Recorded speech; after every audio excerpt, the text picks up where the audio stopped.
Halo, jumpa lagi di Elang Nusa Paramotor Club. Kebetulan di kesempatan ini Bang, ada tamu istimewa. Oh. Bang Edwin Uzir. Wih, Halo Bang. ini dia. Atlet kompetisi paramotor nasional. Wah. Iya. Saya mau tanya dulu nih Bang Ber. Awalnya Bang Edwin ini mengetahui paramotor itu sejauh mana? Dulu banget lah. Oke, perkenalkan saya Edwin Uzir. Ya. Kalau paramotor itu saya sih berangkat awal mula dari Paralayang ya, dari Paralayang itu dulu waktu kuliah di Trisakti itu ada unit kegiatan mahasiswa pecinta alam. Nah itu salah satu divisinya adalah Paralayang. Itu tahun 95 saya mulai belajar Paralayang. Kemudian perkembangan berikutnya itu sekitar tahun 2007 itu saat saya ada proyek di Lampung. Nah kebetulan waktu itu ada Pak Anwar mengembangkan paramotor di Lampung bertepatan dengan Festival Krakatau saat itu. Nah kemudian ya saya belajarlah berguru sama Suhu sama Pak Anwar. Suryo Mataram ya. Yang berusia 70 lebih. Ya, saat ini bisa dibilang dia pilot paramotor yang tertua lah. Paling senior ya. Paling tua dan masih aktif sampai sekarang. Iya. Kemudian setelah belajar paramotor itu kan dari sekian lama berjalan bertahun-tahun. Kemudian pada akhirnya kan ada kompetisi segala macam. Jadi ada pengalaman unik nggak Bang Edwin? Iya, kalau pengalaman di paramotor sebenarnya untuk basic awal mungkin udah pada tahu ya, udah sempat dijelaskan pada segmen sebelumnya sama sama Suhu Ferry nih. Itu paralayang bermotor kurang lebih ya, bahasa awam gampangnya itu. Jadi kurang lebih mirip dengan paralayang. Nah, bedanya kita tidak perlu ketinggian, jadi hanya bermain dari pantai atau lapangan luas. Kita bisa bermain seperti paralayang. Nah, kurang lebih seperti itu. Nah pada perkembangan berikutnya ya mungkin ini juga masukan untuk teman-teman yang pengen tahu kepo tentang paramotor gitu kan, apa sih enaknya gitu kan. Nah nanti biasanya itu akan terbagi dua dengan sendirinya nih. Artinya ada yang senang dengan fun fly saja gitu kan. Nah fun fly ini banyak, ada yang senang terbang-terbang manuver seperti burung lah. Ada juga yang seperti saya itu senang terbang lintas alam jarak jauh gitu atau cross country.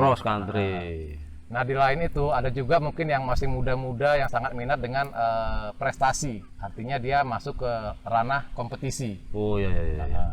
Nah kalau kompetisi sendiri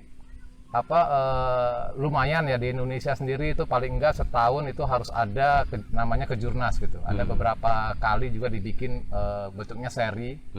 Seperti tahun 2012 ya Mas Ferry ya, itu sempat dibikin beberapa seri sekaligus untuk seleksi atlet untuk ke ABG di Cina.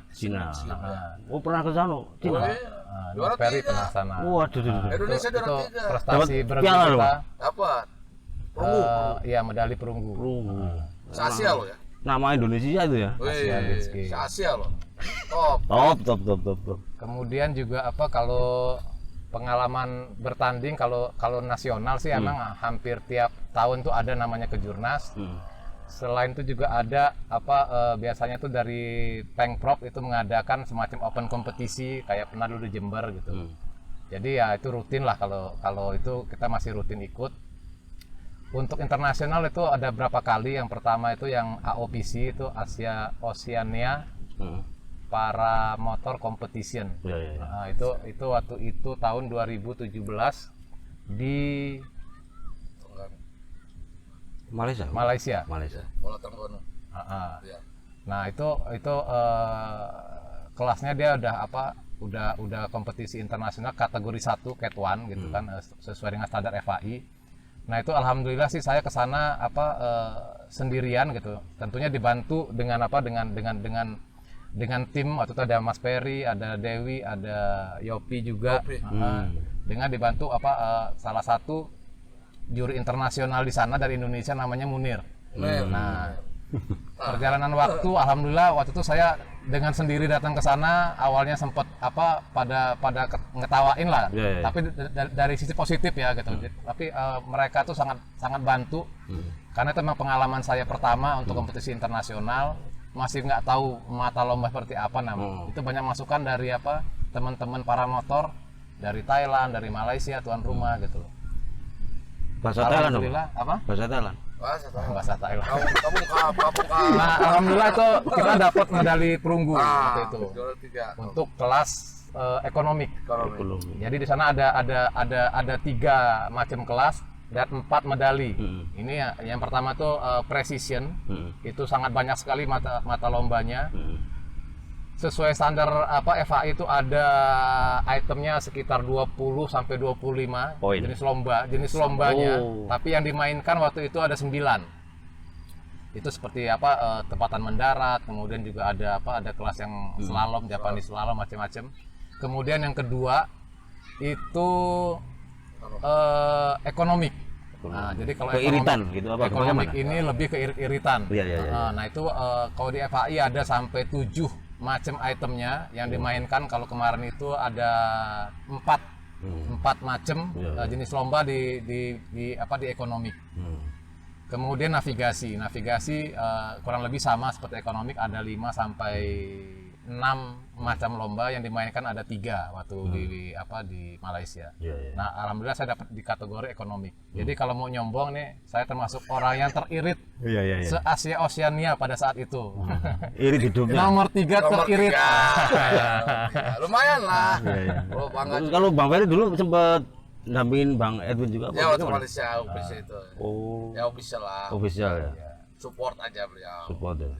Jadi apa yang diperlukan Oke. kita kasih gitu. Ya. Ini sebenarnya materi berat banget nih Bang. Apa tuh? Ini Bang Edwin itu navigasi apa gitu kan. Jadi untuk teman-teman pemula ya untuk pengetahuan aja dulu ya. Iya, pengetahuannya nggak mau harus begitu Iya, kan. iya, iya. Tapi pertanyaan Edwin bilang kan ada itu pilihan nanti. Setelah dia main para motor, apakah dia mau enjoy terbang, enjoy aja, atau Iya, dia iya, iya. pilih nih Hmm. mau jadi kompetisi atau mungkin juga jadi kerjaan juga lo bisa jadi Edwin juga termasuk nih foto udara. Waduh iya itu cakep itu ini ya. top ini foto udara nih. Iya tapi harus belajar dulu Nah. itu harus bisa Bisa potret foto, ya. Basicnya udah bisa moto sih. mahal. Iya. Jadi Wes. Iya, bisa iya. kita kombinasi dengan hobi kita yang lain gitu kan. Dan di sini uniknya kalau untuk kompetisi gitu kan. Di para motor ini kompetisinya sangat fun. Wes enjoy lah Jadi gitu ya. enjoy. Jadi kita nggak semata-mata kayak ngotot, wah nih kalau lari kan harus Iya, lari iya, iya. sekian, harus lebih cepat. Itu lebih banyak unsur funnya. Ya kalau cerita seperti apa ya mungkin nanti teman-teman bisa mencari tahu dulu sendiri, atau Pengetahuan, nanti bisa ya. ngobrol sama teman-teman di komunitas. Siap. Seperti itu. Baik. Kemudian ini Bang, kebetulan kan ini ada helm gitu kan. Jadi kan sepertinya dan wajib ada alat penunjang untuk para motor. Mungkin mohon dibantu untuk menjelaskan ini helmnya itu khusus apa helm sepeda apa bisa gitu. Nggak Atau bisa? mungkin lebih luas lagi tentang perlengkapan kali ya untuk Iya, kompetisi atau apa ya. kompetisi. Ya, Iwan, Iwin. Ya kalau peralatan Hmm. mungkin segmen sebelumnya udah pernah dijelaskan sama Suhu Ferry ya. Iya. Ini termasuk peralatan sebenarnya, karena peralatan itu adalah alat yang wajib kita gunakan, yang harus ada gitu. Iya, iya, iya. Ini selain juga emang untuk untuk safety, juga ini emang alat yang penting untuk untuk para motor. Ya. Kenapa saya bilang penting? Karena di sini desainnya agak beda dengan Iya, iya. helm motor biasa. Yang pertama biasanya potongan atasnya ini dia lebih ke atas. Oke. Jadi kita sangat gampang untuk ngelihat ke parasut. Oh, Ini lebih visibility tinggi. lah ya. Nah, lebih tinggi ininya bedanya. Kemudian juga ada penutup telinga. Ini untuk mengurangi polusi suara dari mesin ya, Ya, ya. kebisingan. Sekaligus juga ini alat komunikasi dari baik antara sesama pilot maupun antara Ground, pilot sama kru di bawah. Oh. Kru di ground itu. Radio komunikasi kalau yang biasa kita gunakan biasanya yang UHF. UHF. UHF. Itu yang biasa kita gunakan untuk komunikasi antar pilot dan ke bawah gitu. Karena kalau kita pakai yang frekuensi yang Rendah. yang udara yang biasa. Itu kadang-kadang takutnya itu Krodit ya? mengganggu penerbangan. Komersial. Dan itu emang harus ada izin khusus. Ya. Apabila kita terbang di daerah tertentu yang mewajibkan menggunakan itu, ya biasanya kita siapkan itu. Ada yang pilotnya itu bisa komunikasi dengan dua radio itu gitu kan, atau ada satu di bawah yang akan translate menyampaikan ke pihak bandara atau pihak ATC. Iya. Nah, itu radio. Nah, ini juga salah satu peralatan wajib. Biasanya kalau untuk event atau acara-acara besar itu no radio no fly rulesnya. Di tas itu kan banyak banget ya. Iya. Nah, Ini beberapa perlengkapan sih. Nah, itu dia kita harus kombinasikan dengan hobi kita juga gitu kan. Iya. Nah, kalau ini peralatan wajib kalau saya pengen cross country. Mungkin Ya, ini ditunjukkan ke kamera itu. GPS. Ini GPS. Ini salah satu macamnya. Kalau mereknya ya Garmin kalau ini. Banyak sih teman-teman yang biasa pakai merek-merek lain atau item lain. 76. Ini CSX. Garmin 76. Ini ya Nanti murah dan dan mudah pemakaiannya, sama seperti yang biasa dipakai teman-teman yang misalkan naik gunung seperti itu. Karena GPS ini kalau kita cross country kita kan jadi tahu tujuan kita kemana. Kalau nggak ada GPS kita bisa nyasar Iya, di iya, atas. Karena dari atas itu di atas itu bisa kesasar ya? bisa. Di atas itu kan kadang atap rumah sama gitu kan. Kadang kita udah matokin dari bawah, oh ini ada rumah, sebelahnya ada menara gitu, ada tower BTS gitu kan. Pas di atas ternyata banyak yang rumah dengan gentengnya mirip. Sama. Itu Iya, kita iya. harus ada GPS, jadi kita tahu perkiraan mencapai checkpointnya atau goalnya, sekaligus juga untuk mencegah supaya kita tidak kesasar. Gitu kan. Sampai di tujuan lah ya. Ya. Tuh, Ya di mungkin nanti GPS. lebih detail-detailnya perlengkapan cross country nanti kita bahas di segmen berikutnya ya Mas ya. Siap. Nah, kalau yang lainnya ya ini perlengkapan fotografi sih. Wah, ini wajib ini karena harus ada Ya. diabadikan lah. Ya, dokumentasi kalau kita jalan. Nah, kadang-kadang setelah selesai terbang kita Review kita review itu banyak potensi, banyak yang kita bilang hidden paradise gitu kan. Wah, iya. Yang kadang-kadang orang itu nggak bisa ngelihat keindahan itu dari bawah biasa, Siap. kan beda. Beda. Sebenarnya kalau Kalau terbang di sih, atas gimana, Bang? iya. Kalau saya biasanya itu gas saya bikin di kiri karena Oh. saya kan emang hobi juga untuk foto gitu. Kidal bukan? Enggak, gas di kiri karena kan kalau kamera tuh nggak ada yang dibikin ke orang kidal. Kalau gas di kanan kadang untuk mutunya tuh kita agak keganggu. Iya. Sambil ngegas sambil kita ngambil gambar. Kalau ini saat kendali kira-kira kondisi tenang, ya ini yang kanan saya lepas, yang kiri tetap kontrol gitu kan. Sambil saya abadikan objek yang mau kita abadikan gitu. Kita rekam. Gitu. Mantap. Tapi kalau sedang bumpy ya jangan, safety kita lepas dulu. Nanti dulu lah ya. Ya nanti dulu. Tunggu kondisi benar-benar Udara bagus memungkinkan. ya. Ya berikutnya action cam. Oh, yang biasa dipakai kayak di sini. Ya bisa dipasang di helm, kemudian teman-teman juga bisa pasang bisa pasang di Frame. di frame juga bisa. Cuma kalau di frame ini kalau iya. pengalaman saya sih dia sering getar. Getar. Checking. Lebih enak di helm, cuman kasihan yang ngedit sebenarnya. Kalau kita ngedit sendiri ya capek juga gitu. Kadang-kadang kan kita ngikutin kepala. Terus ada lagi Bang, yang ada di kaki itu ya. Ya bisa taruh di gitu kaki juga, bisa juga ditaruh di parasut Ya. di atas. Ada alatnya juga untuk ditempelkan di parasut. Ya. Atau juga kita pasang di monopod. Oh ya, berarti di monopod disimpan dulu gitu ya. Ya setelah di atas kita pasang udah tinggal kita panjangin, kita jepit di bawah bangku. Oh, Jadi iya, kita bisa bergaya juga di atas, bisa selfie di atas. Oh iya. Iya. Banyak banget ini Bang. Ya kalau ini tambahan aja, ini vario gitu kan. Ini Untuk apa ini? untuk mengukur daya angkat ataupun daya turunnya parasut. Kalau ini biasanya sangat diperlukan untuk teman-teman yang senang mengkombinasikan cross country para layang. Nah kalau para layang kan dia nggak punya mesin, jadi kadang-kadang dia nyari thermal, Oh, ini bisa nyari-nyari ngukur. ya? Atau kita juga bisa ngelihat gitu kan, apakah kita terbangnya udah sesuai dengan dengan keinginan kita untuk daya angkatnya gitu kan. Atau wah ini kita masuk daerah turbulen, ini swingnya wah sampai 6 meter per detik gitu. Oh Jadi ya, itu ada gunanya juga, itu ya. ini alat ini untuk apa? Untuk mengukur daya angkat kita dan parasut ataupun daya dorongnya, daya tekan ke bawahnya. Variometer. Variometer. Wah, Itu variometer. mahal itu ya.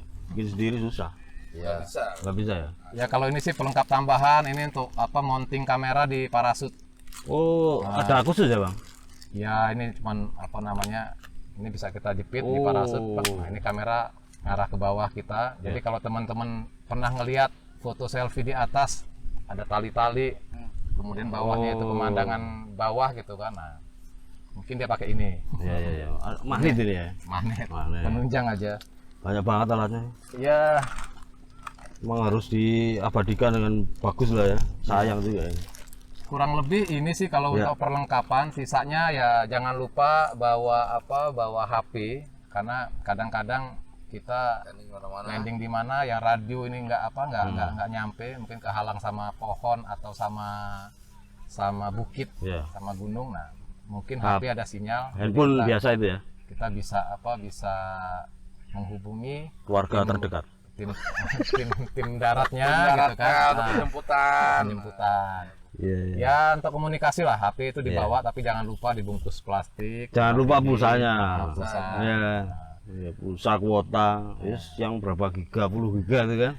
Nah berikutnya kita juga jangan lupa bawa uang secukupnya. Wah, itu penting itu bang. Wah bukan untuk belanja di atas nggak ada supermarket. Udah landing. jangan Seandainya kita kemana-mana. emergency landing gitu kan, nah kita ada uang untuk apa? Minta tolong tukang ojek atau apa. Oke bang. Mungkin ada tip khusus untuk pemula ya. Kalau yang jelas sih kita harus kenal dulu supaya kita mencintai apa kegiatan ini gitu Ya, ya. ya. Nah, jadi ya bisa mungkin dicoba untuk langkah awal ya kalau bisa tandem, mungkin tandem dulu. Nah biasanya kalau habis tandem ini ada dua kemungkinan nih. Yang pertama dia kecanduan, yang kedua kapok. Oh, Kapok kalau emang dia punya penyakit ketinggian ya yang Iya, iya, itu kan akrobati bukan. ya. Tapi biasanya sih kalau cuman wah saya takut tinggi, nah itu bukan penyakit sih. Mungkin setelah dia nyobain akan ketahuan gitu kan. Wah, Iya, keracunan. ternyata ini sangat exciting sih, sangat enak, Menyenangkan lah ya. menyenangkan. Udah itu ya kan dulu ada pepatah Yunani kuno ya gitu kan. Tuhan melihat dari atas gitu kan. Iya. Jadi kita seperti burung dari atas itu. Iya. Ya itu juga pemandangan di atas sangat indah juga sih. Bahkan kita dulu pernah sama Mas Ferry itu terbang di Gunung Sampah di Bantar Gebang. Bantar Gebang Bekasi. Pasti, bung Nah sampah. itu dari atas bagus. Iya. Itu kayak dunia lain. Jadi kayak ada gunung. Nah itu apa namanya tuh eskavatornya kecil gitu kan. Itu gunungnya besar sekali. Waktu buangan sampah. Kan sempat saya bilang Mas Ferry kan bahwa itu kayak di Mars ya, kayak kalau di Mars ya. Jadi sampah aja dari atas tuh bagus. Iya, Gimana iya, yang iya. bukan sampah. Oke. Tapi ya saya sih nggak ngomong macem-macem gitu, orang beda-beda. Jadi ya cobain aja. Cobain aja dulu ya. Udah Oke. pasti asik lah. Oke, Bang Ferry ada tambahan Bang Ferry? Ya paling ya saya bangga aja sama orang kayak gue. Jadi walaupun ya ada kemauan lah gitu ya. Jadi kan nggak banyak orang yang untuk menekuni olahraga Iya. ini di dalam bidang yang menjadikan profesi dia dari pekerjaan gitu kan. Sekali lagi tadi Edwin bilang kalau kita mau ya kita harus dulu pahami dulu gitu maksudnya. Jadi jangan langsung menentukan, pahamin sehingga tadi tipnya kan itu kan. Iya, iya. Nah, serius Kenali dulu baru ya. nanti. Iya. Nah, gitu. Oke, Bang. Silakan closing, Bang. Oke, kita jumpa lagi di segmen selanjutnya. Terima kasih.